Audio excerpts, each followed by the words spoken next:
Welcome to the Rising Entrepreneurs Podcast, where we feature top founders and entrepreneurs and their journey. Now, let's get started with the show.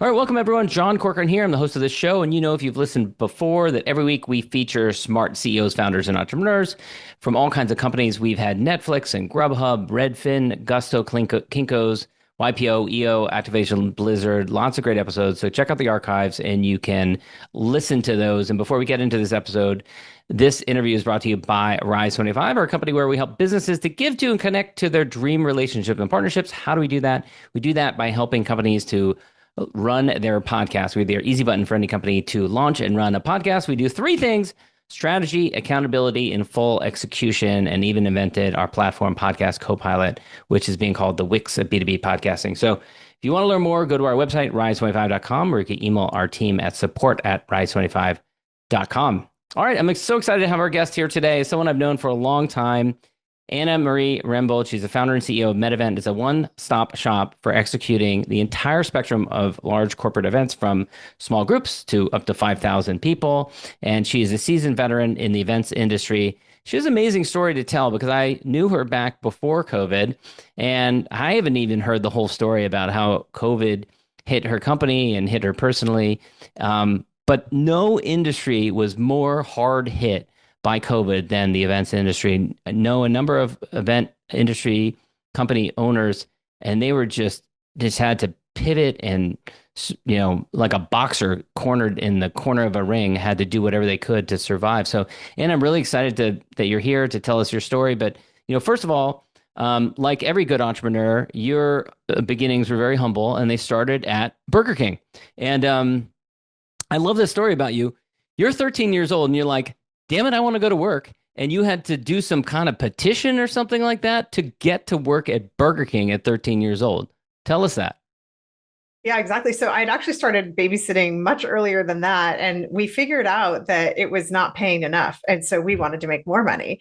And we and Burger King was it? Well, shockingly, yes, it was. But it was more that there were more study hours at Burger King, so we could have the regular Burger King income and the side hustle of the babysitting. Yeah, people are buying burgers and fries all the time. They just want babysitters on Saturday night. Yeah. Yeah. And let's face it, they need help, right? Yeah. So yeah, we had to petition the state essentially to get approval to let us work before the legal limited age of 14. And somehow we managed to do it. My sister and I were like, we want to work. Hire us, and we made it work. Wow, that's amazing. And crazy story, full circle. The woman or the person, the family that owned the Burger King comes into your life years later? Mm-hmm. Yeah, so I was chatting with this gal who, funny enough, was the woman who introduced me to EO, where we met, and is responsible for all kinds of amazing connections in my life over the last 9-10 years. Her family owned the Burger King, and by some random conversation, we figured out that she was technically the employer, my first ever paid employer. Wow, that is crazy to meet someone like that. That is so funny. So let's talk about some of your other initiatives. So I know you're all really involved. You grew up in a family that was very religious, involved in the Episcopal Church, and that involvement in a youth group was like a leadership training, and that kind of started you down the path of entrepreneurship? Well, sort of. It was more about leadership, actually. Yeah, I'd say we were light religious. It was more about setting a good moral code. And if anyone knows the Episcopal Church, we call ourselves Catholic Light. So it's half the guilt with a lot more fun. That's what the Episcopalians say. But I got really lucky with these amazing youth ministers in California, Mark Spalding and Lisa Kimball, that had a very different approach. And they actually put us through pretty rigorous leadership training. And one of the things that we did is everybody took the Myers-Briggs, and we figured out what our personality traits were, so we could understand how to interact with each other and bring the best out of each other. And that sort of set this lifelong path of actually having a love of leadership. And also, I sort of always just naturally end up in leadership roles, not intentionally, but it just always seems to evolve that way because, of course, the Myers-Briggs personality, I am that 3% personality type.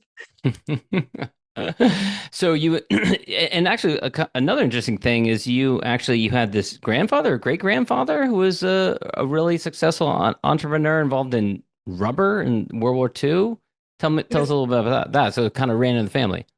exactly. So my grandmother, my grandmother's father was had a rubber business. I am a little embarrassed to say I don't know exactly what the business was, but they were providing rubber goods throughout the war, and so you can imagine that was quite lucrative. Need for rubber, yeah, Hmm.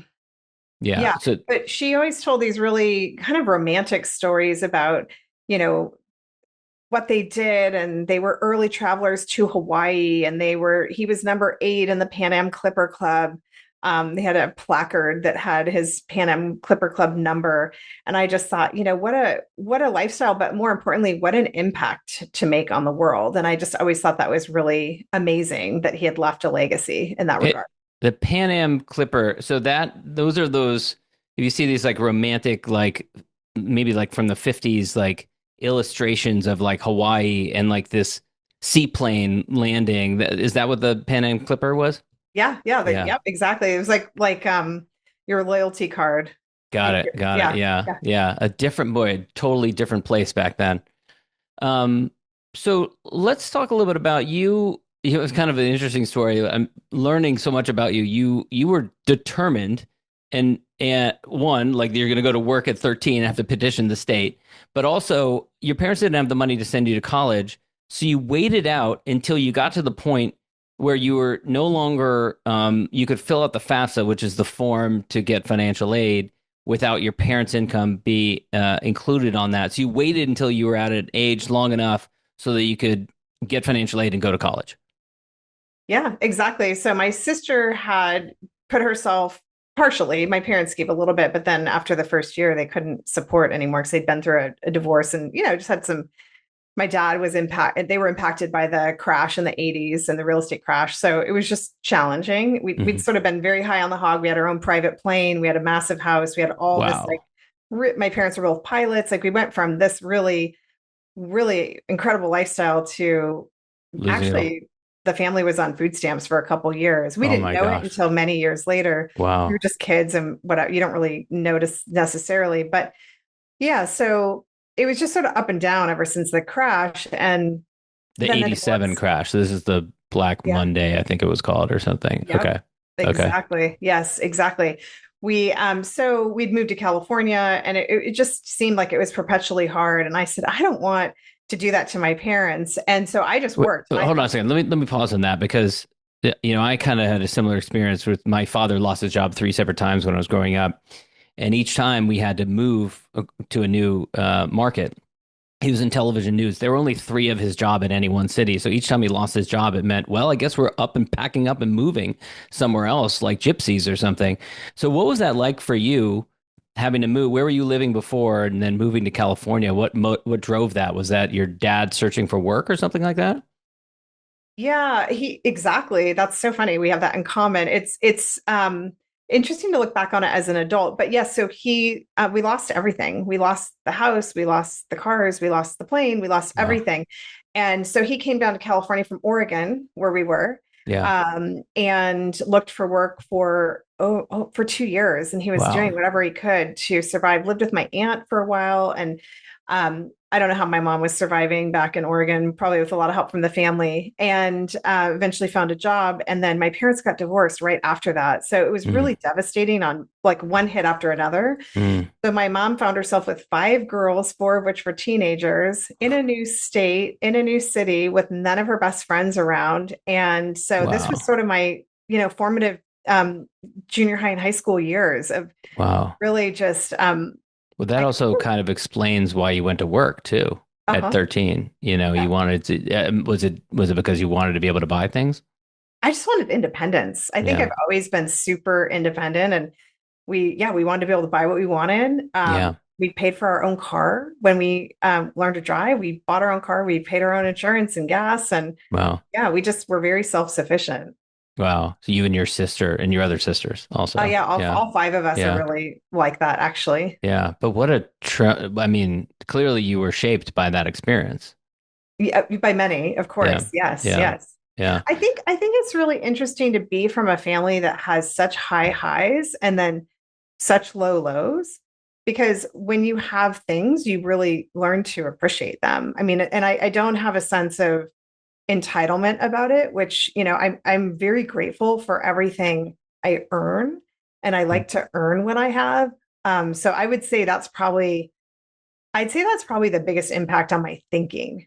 Yeah. I Yeah. don't think I I'm mean, owed anything. it's fascinating, because it is partially my story. I mean, we didn't have family planes or anything like that, but during the roaring times, it felt like, oh, go out to eat and we'll have cable channels up the wazoo and magazines and stuff like that. And then all of a sudden, it's like slash everything, slash and burn. A friend of mine, Ian Garlic, who I had on this podcast, told this story of like when he was a kid, his dad was doing really well, and he the dad would like send him to grade school in a limo. The limo driver would drop him off, and then from that he went to like being basically homeless at one point.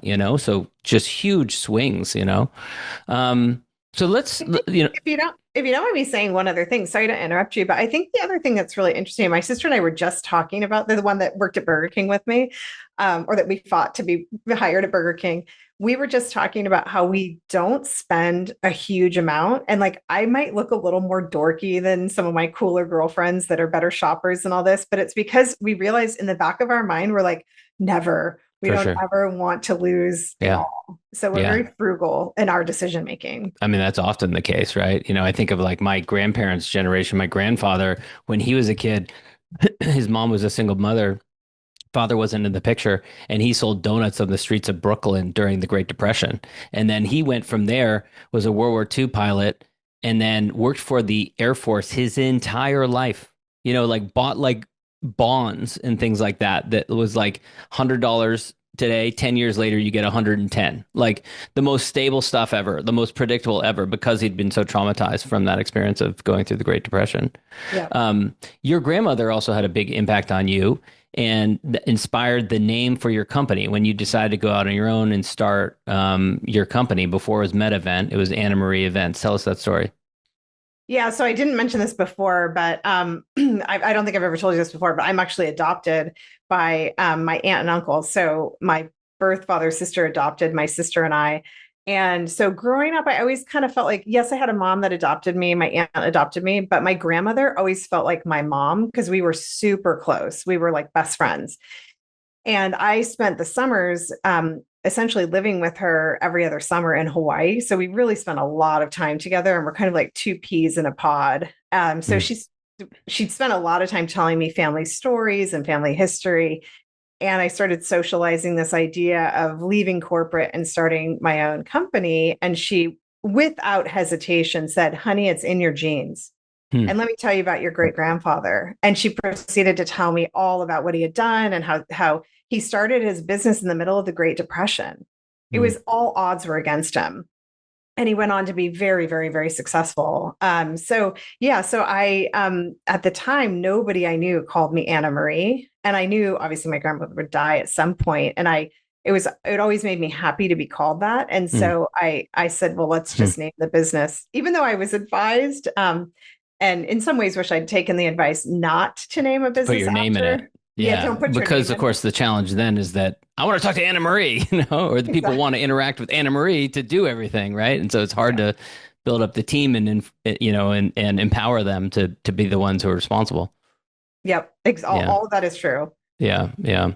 So talk about the early days of the business. Like, what was you'd done? I think you'd done some events before when you worked in private equity previously, right?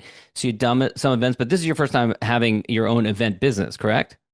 Yeah, so it's very unusual. I would not say that I was an event person. I had maybe 5% of responsibility in any given job would have been events.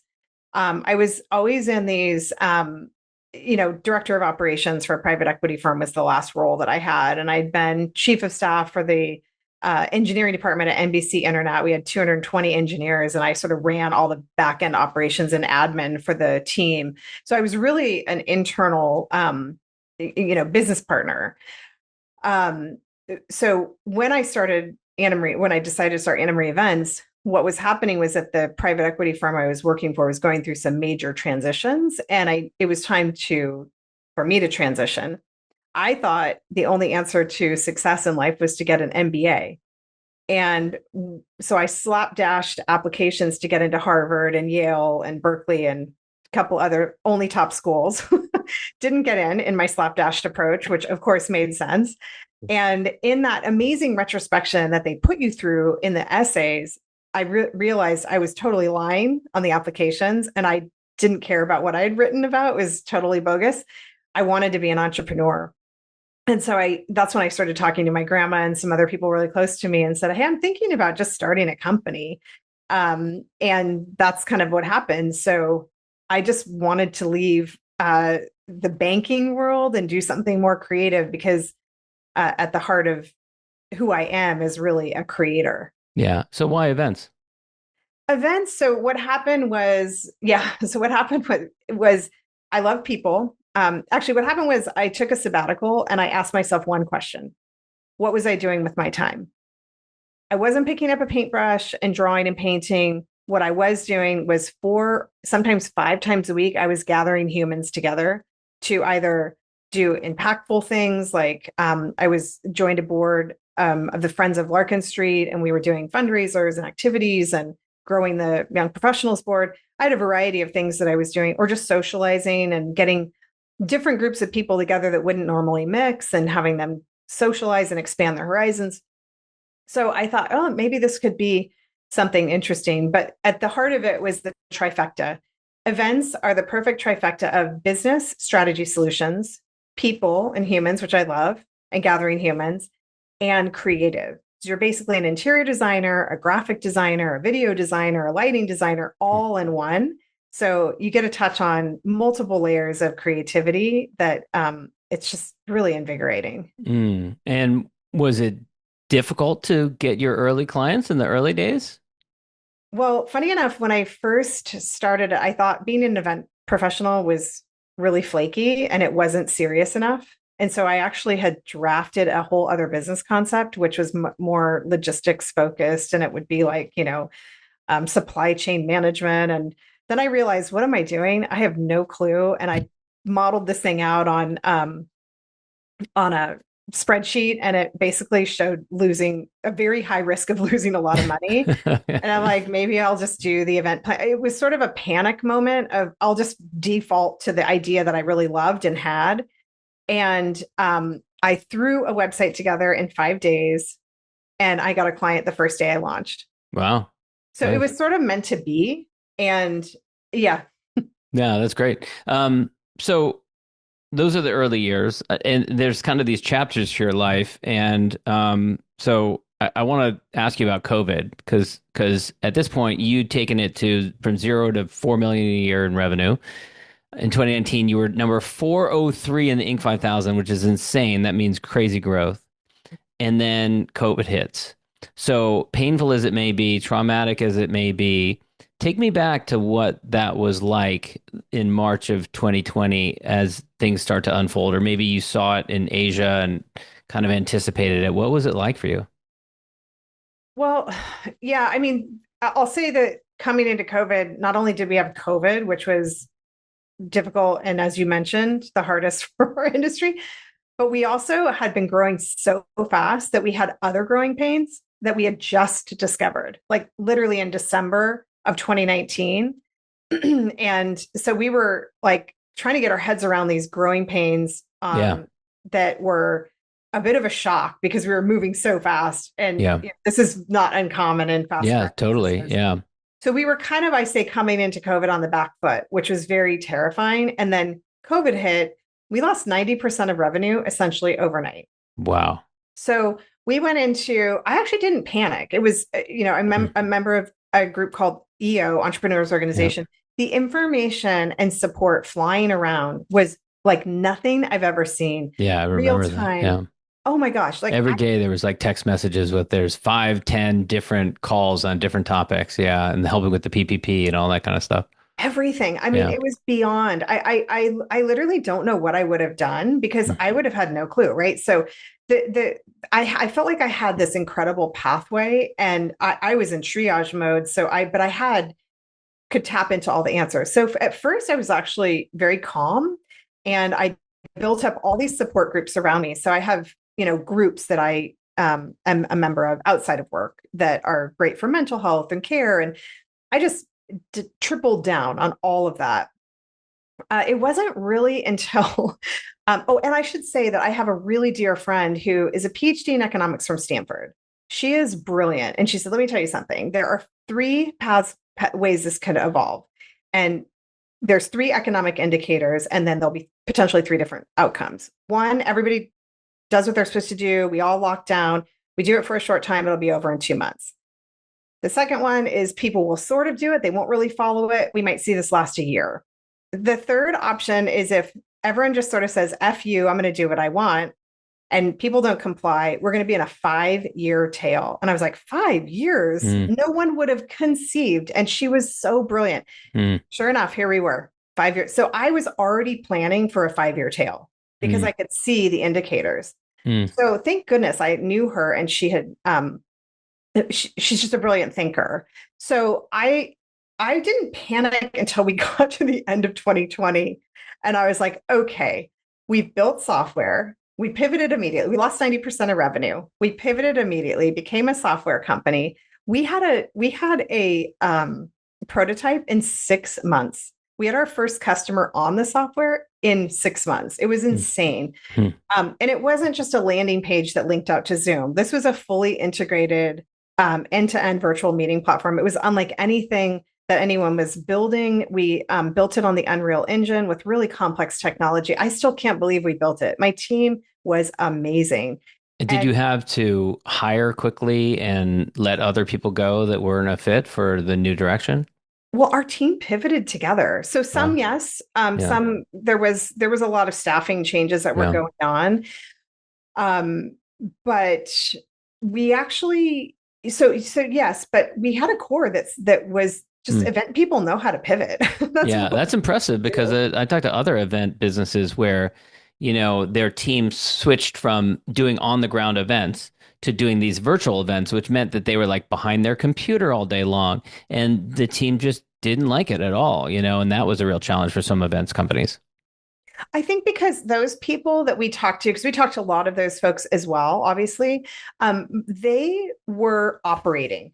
We were creating something incredible. So all of us were fired up by this creative energy, and it was amazing. But we got into 2021, and I had relocated to New Zealand. My partner is from there, and I live between New Zealand and San Francisco. So we found ourselves there because of the border closures and everything. That's when I started to kind of lose it because I was isolated. I was away. I was working really weird time zones. And I started, it became more and more expensive to build this thing. And the world was still closed and crazy. And that's when I think everyone's mental health also just sort of began to erode. And so it just became a more difficult, it's like it's like new relationship, right? Yeah. The pink cloud was gone. Yeah. So that's when it started to get tricky. But then at the end of 2021, I actually got into Techstars. We got into Techstars, I should say. Wow. Okay. And that was a boost. It was virtual. For the software. So we're a Techstars-backed technology company. Yeah. Yeah, Brad Feld, a good EO member who'd been through EMP, the Entrepreneurial Masters Program, which I know you've been through, also known as Birthing of Giants. What was that experience like going through Techstars from having an event business a couple of years earlier, fast-growing event business, to a software company? It's literally a different way of operating. I mean, it was such an exciting and steep learning curve. It was surreal, but I cannot say enough about Techstars as an institution and organization. And Ryan Cooter personally selected us. He is one of the most incredible men I've ever met. His ethics and just support of entrepreneurs is incredible. I mean, the whole organization of Techstars, but I just have to give a big shout out to Ryan Cooter because he really is one of the most phenomenal people I've ever met. What was the darkest time during this period of time?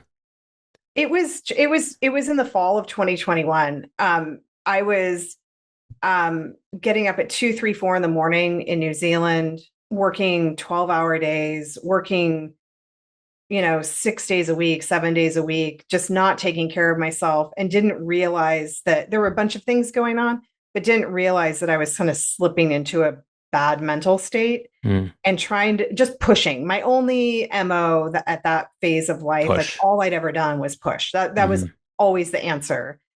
And so, frankly, uh, I guess maybe it was a little dark also coming. That was the worst. That was definitely the worst. Yeah, and this But was also a time when there were all these like kind of starts and stops where like COVID kind of went down and then people started gathering in person more. So maybe there were some events, and then there would be a flare up and then it was like, oh, I guess this is still going on. I guess we have to deal with this still. And that was especially hard for some of the event businesses I know. yeah, it was such a whipsaw, right? And so we Yeah. were like barreling forward with this technology that was really amazing.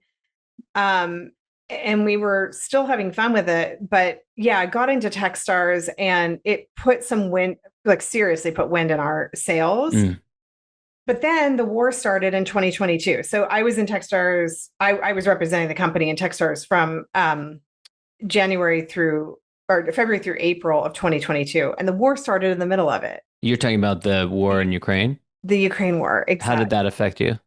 Because it affected the investment climate. So Mm, the dream and the theory is that you come out of an accelerator like that and you position yourself to raise capital. okay. As a female founder, a solo female founder, and a non-technical solo female founder, Super. You have long odds to begin with. Yeah. I'm already in Yeah. the minority.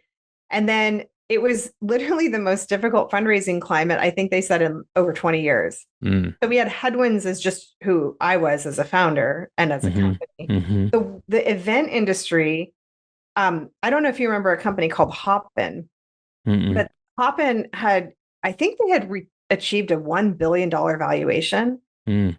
and they basically were selling it for pennies on the dollar. I don't W- even think they sold it for 50 million in the end. Was that a similar type of software platform? Was that what you were modeling yourself after, or We weren't modeling ourselves after them, but they were like the leader in the virtual meeting, got it? or virtual event So software. they go crashing. So then, because of that, that harms it makes it even more difficult for you to raise money.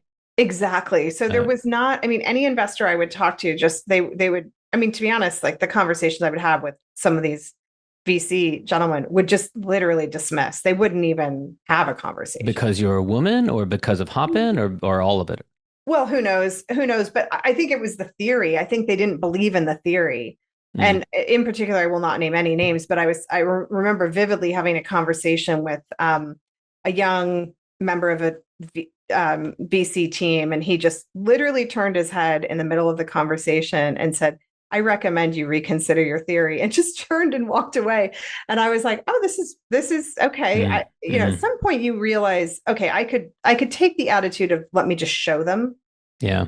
or I could recognize that we are going up against some serious headwinds. And so with agentic AI, with Hopin crashing and other businesses like it crashing, with the return to live events, all of this was happening at once, and it was happening very quickly and very kind of unstably. So how did this change your strategy then? Did you pivot, decide not to raise money? Did you raise a smaller Yep. round? What did you do? I decided not to raise at all Mm. and to self-sustain.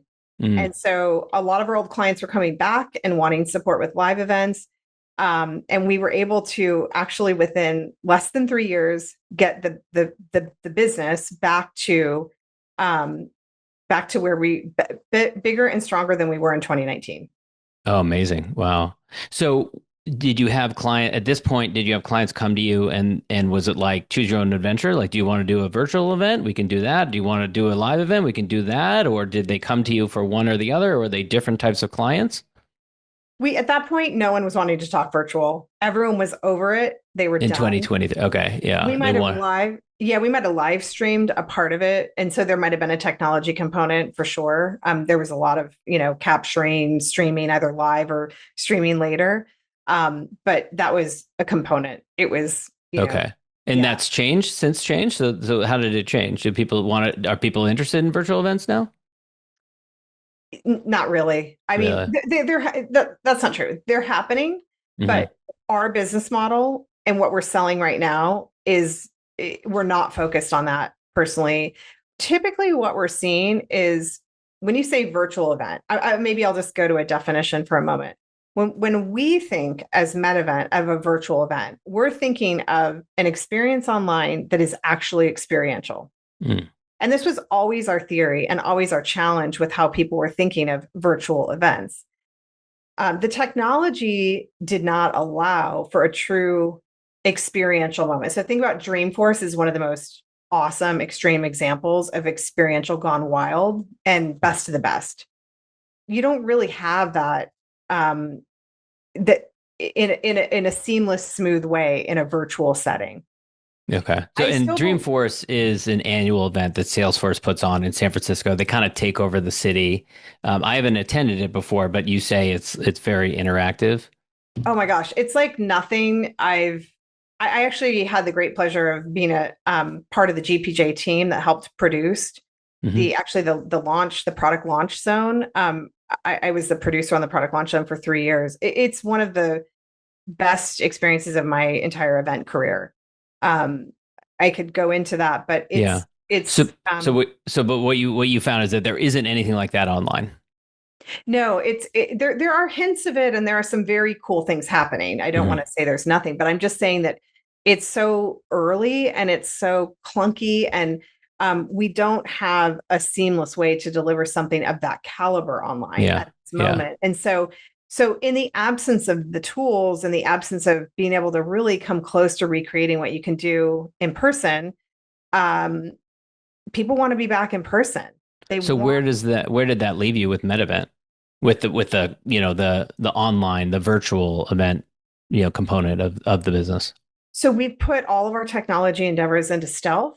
And I hate to be annoying, but we're not talking about anything we're doing on the technology front at this moment. We still believe that there are technology solutions that are needed in the event industry, and we're super excited about it. But we're just we're in a stealthy mode. It's crazy because I feel like at some point we will get past the trauma of COVID, because every other indicator in our lives has gone more towards digital. Everything. And we're now at this point where we have like Starlink and stuff. So like parts of the globe that didn't have access to the internet are getting access to it. And there are going to be people who want to participate in things, but they can't afford to get on a plane and fly to San Francisco or New York to go to a conference or something like that. So it seems to me that at some point we're going to get over our shared collective trauma over bad Zoom events in, June of 2020. And people are going to want to, connect digitally, just like you and I are connecting digitally right now. Yeah, I think I'm of two minds here, which is kind of interesting. So 100% I agree with you. I think that there is absolutely a place. I think weather events getting more extreme are going to drive people to make different decisions as well. The cost of travel is changing. If we have unstable environments like wars and whatever, that all means that you have to connect in a different way. And I hate to say it, but we are in the age of pandemics. That's not going to be the last pandemic of our lifetime. We will see another pandemic. And so I believe this. Unfortunately, this is just how the world is with what's changing in terms of weather patterns and the world heating. It's just, that's what's happening. But also there is nothing like being in person. There is nothing, and everybody knows it. There is nothing quite like being in a room and having those chance encounters and bumping into someone. There's just, and the energy of being with another human being, there's something so special. And my theory is that what'll end up happening is we need those. We need to not be isolated. We need to not be alone in our homes. We need to have other human beings around us. But I think that those will come at a premium. And we will treasure those experiences and we will choose them very carefully. And I think we see people doing that a bit now. There's a bit of like a maybe rush back to be around as many people as you can, but then you see people getting tired, and so Yeah. then it's back to that, okay, let me choose and let me think really carefully about how I manage my time and energy and, prioritize. Yeah. Well, I was reflecting back on the experience you had as a kid. You said your parents going through the divorce, you had planes, you had cars, you had houses, you lost all that. In light of that, that must have been weighing heavily on you when you went through this retrenchment during COVID and you lost all of it through your business. Um, Well, I can you didn't lose reflect for me on that, like what that was like for you, having experienced that traumatic loss as a kid and then to go into it as an adult? I didn't lose anything. That's the miracle. Because I had savings. Mm, Um, I was very, very quick to reduce income. I mean, mm, reduce spending mm, immediately. mm, And my partner was an amazing support. I couldn't have mm, done it without my partner. And then mm, my dad stepped in and helped at a mm, critical moment.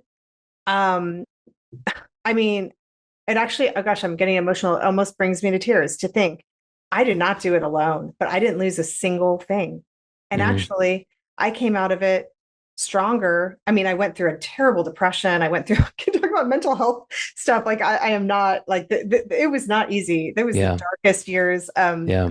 my life. It really was. But I put together a team of advisors for the software. I met every month with, a senior managing partner of AT Kearney, a 7-time tech founder who's a really good friend. He gave me of his time. I can list on and on the Techstars mentors and ecosystem, people who have just helped. Mm, Um, and then my partner, financially, and my dad, like I said, stepped in. But I kept my house. I mm, I didn't lose my car. I didn't lose, mm. which is really amazing. Yeah, yeah. And you took quick action too. Who knows how much of that was informed by your experience as a child.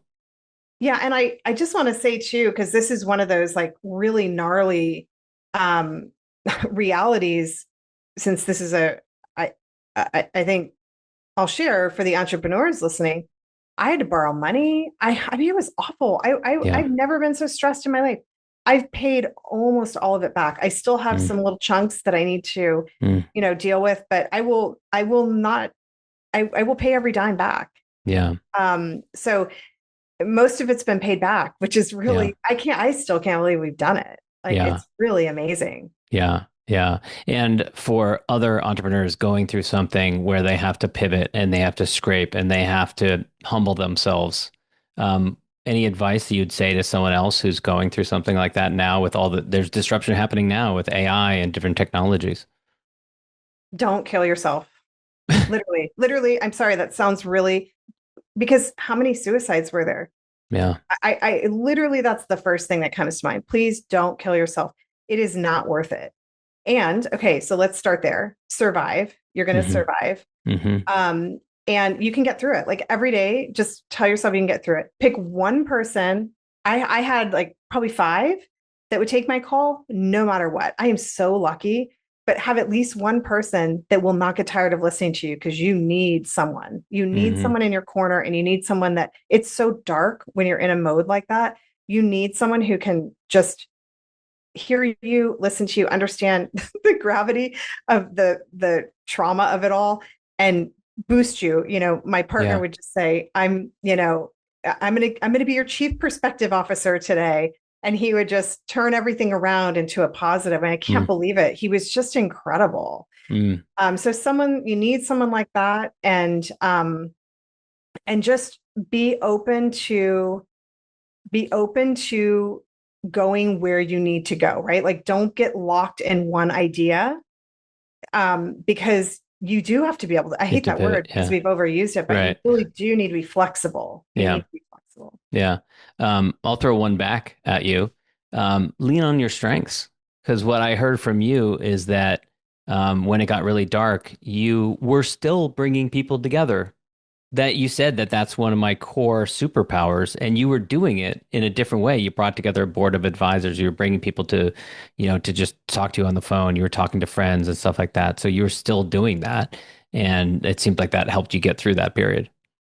Yeah, I think the other thing I learned, maybe this would be one more thing, is you have to take care of yourself. And that was sort of like I was paying everybody, but I didn't pay myself a salary for almost 5 years. Wow. I mean, I really am like, how did I even do that? But, um, you know, I'm not saying I should or shouldn't have done that. I don't know. I analyze that separately, but I